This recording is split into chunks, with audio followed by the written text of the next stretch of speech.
حضرت موسیٰ علی نبینا وعلیہ الصلاۃ والسلام کے 3 جانشین تھے.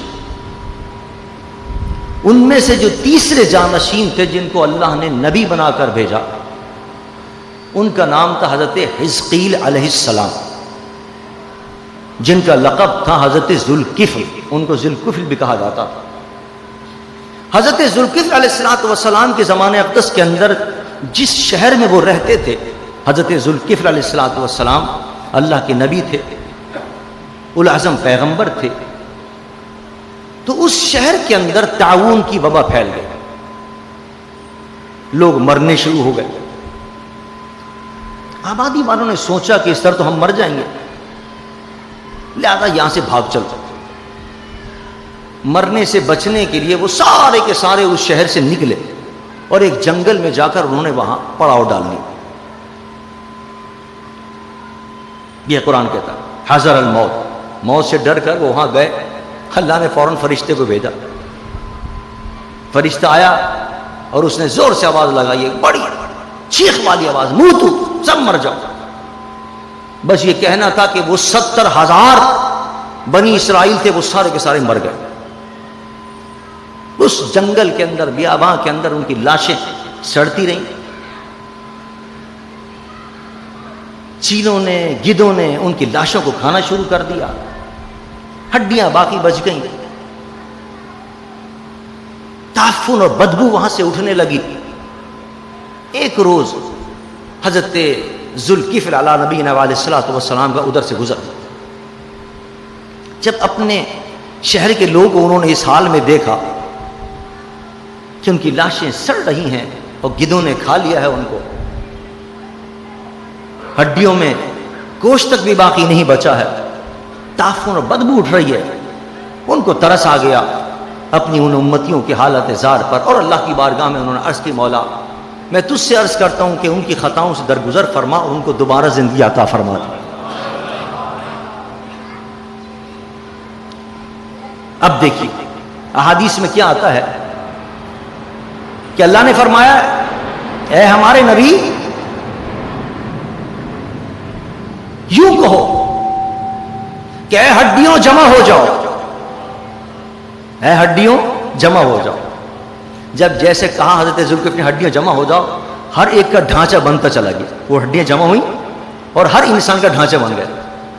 یہ زید کا، یہ عمر کا، یہ خالد کا، جو جو مرے تھے وہاں، ان سب کے ڈھانچے بن گئے ہڈیوں کے. 70,000 ڈھانچے نظر آنے لگے ہڈیوں کے. پھر حضرت حزقیل علیہ کی، مولا اب میں کیا کروں؟ اللہ نے فرمایا اب یہ کہو، اے ہڈیوں گوشت پہن لو، اے ہڈیوں گوشت پہن لو. یہ کہنا تھا کہ سب کے جسموں پر گوشت چڑھ گیا، سب کے جسموں پر گوشت چڑھ گیا. وہ سارے جسم جو تھے وہ سب گوشت والے ہو گئے اور باقاعدہ جسم بن گیا، سب جیسے تھے اپنی زندگی کے اندر ویسے گئے. لیکن روح نہیں تھی ابھی تک، خالی جسم تھے ان کے، گوشت وہ بالکل صورت وغیرہ بالکل ویسے. ان کا مولا اب کیا کروں؟ فرمایا اب یہ کہو کہ اب سب زندہ ہو کے کھڑے ہو جاؤ. اللہ نے اپنے نبی سے کہا اب یہ کہو کہ زندہ ہو کے کھڑے ہو جاؤ. بس یہ کہا حضرت ذوالکفل نے، وہ سارے کے سارے زندہ ہو کے کھڑے ہو گئے. 70,000 لوگ زندہ ہو کے کھڑے ہو. حدیث میں آتا ہے کہ ان لوگوں کے اوپر زندہ تو ہو گئے سارے اور اپنی مدت انہوں نے پوری کی، برسوں وہ زندہ رہے. لیکن ان کے اندر ایک چیز تھی کہ وہ کیونکہ مردہ ہو کے پھر زندہ ہوئے تھے تو ان کے جسم سے مردہ آدمی کی بدبو آتی تھی. حتیٰ کہ کپڑا وہ اگر پہنتے تھے تو وہ کفن کی طرح میلا ہو جایا کرتا تھا. بلکہ بعض تفاسیر میں تو میں نے یہ بھی پڑھا کہ آج بھی ان کی نسل سے بعض یہودی ایسے ہیں کہ وہ کپڑا وہ پہنتے ہیں تو وہ ان کا میلا ہو جاتا ہے، وہ چلا آ رہا ہے سلسلہ. بہرحال اس واقعے کی طرف رب نے اس قرآن پاک کی آیت کے اندر تفصیل بیان فرمائی اور اس کا اشارہ فرمایا اور فرمایا اے محبوب الم تر الی الذین خرجوا من دیارہم وہم الوف حذر الموت. اے محبوب آپ نے نہیں دیکھا ان لوگوں کو کہ جو موت کے ڈر سے بھاگے تھے اور ہم نے ان کو کہا مر جاؤ کہ سب کے سب مر گئے. پھر ہم نے کہا زندہ ہو جاؤ تو سب زندہ ہو گئے. فقال لهم الله موتوا ثم احياهم ان الله لذو فضل على الناس ولكن اکثر الناس لا يشكرون. اللہ فضل کرنے والا ہے اور بعض لوگ ناشکر ہیں. یہ اس آیت کا مفہوم تھا. اور اب آپ کے سمجھ میں آ گیا ہوا کہ وہ واقعہ کیا تھا جس کی طرف یہ قرآن نے بیان کیا ہے. اب قرآن جب بھی کوئی واقعہ بیان کرتا ہے ظاہر ہے اس سے ہمیں اور آپ کو کوئی سبق دینا مقصود ہوتا ہے. یہ کوئی ڈائجسٹ کی حکایت تو نہیں کہ جو مزے لینے کے لیے انسان سنے اور چلا جائے. نہیں, قرآن نے جب بھی ایک نہیں بہت سے واقعات قرآن نے بیان کیے پچھلی امتوں کے, پچھلے نبیوں کے, اور ہمیں اور آپ کو وہ سنا کر اللہ تعالیٰ کوئی سبق دینا چاہتا ہے. اب یہ جو واقعہ اللہ نے قرآن میں سنایا ظاہر ٹکسالی واقعہ ہے, کوئی جھوٹا واقعہ نہیں. رب بیان کر رہا ہے, وہ بھی قرآن جیسی سچی کتاب میں بیان کر رہا ہے. اور اس قرآن کے اندر اللہ اس واقعے کو بیان کر کر قیامت تک آنے والی جو امت مسلمہ اس کو کئی سبق دے رہا ہے. کئی اس واقعے میں ایک یہ تھا کہ دیکھیے جب حضرت حزقیل علیہ السلام نے یہ کہا کہ مولا یہ میرے امتی تھے ان کو زندہ کر دے, تو اللہ تعالیٰ زندہ کر سکتا تھا یہ کہہ کہ زندہ ہو جاؤ. اب میں توجہ چاہتا ہوں آپ کی, بڑی اہم بات ہے. اللہ تعالیٰ فرماتا ہے زندہ ہو جاؤ, وہ فوراً زندہ ہو جاتے. کیونکہ قرآن میں اللہ فرماتا ہے اذا اراد اللہ شیئا ان یقول له کن فیکون. جب اللہ کوئی کام کرنا چاہتا ہے کہتا ہے کن, وہ اسے ہو جاتا ہے.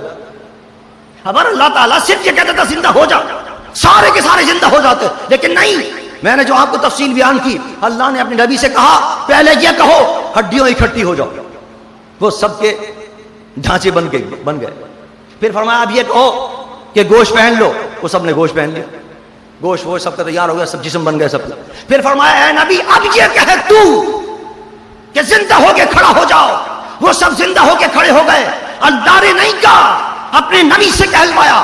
حالانکہ رب خود اگر کن کہتا بغیر کسی پس و پیش کے وہ زندہ ہو جاتے, لیکن رب یہ پیغام دینا چاہتا تھا امت مسلمہ کو, یہ بتانا چاہتا تھا میں کن کہہ کے سب کچھ کر سکتا ہوں, لیکن اپنی قوتوں کا, اپنی طاقتوں کا اظہار اپنے پیارے نبیوں اور ولیوں کے ذریعے کیا کرتا ہوں.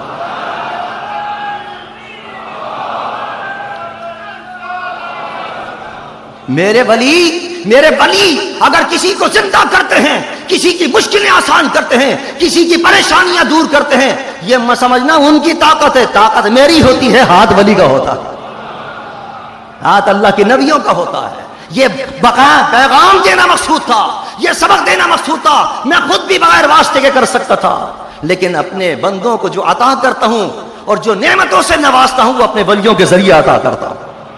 مشکلیں بھی ان کی آسان کرتا ہوں, پریشانیاں بھی دور کرتا ہوں. دور میں کرتا ہوں لیکن کرواتا اپنے پیاروں کے ذریعے. اب سارا اعتراض ختم ہو گیا. اب کوئی اعتراض کرے کہ صاحب آپ نے ولی کو اتنا بڑا بنا دیا, اللہ سے ملا. نہیں, وہ تو رب کہہ رہا ہے.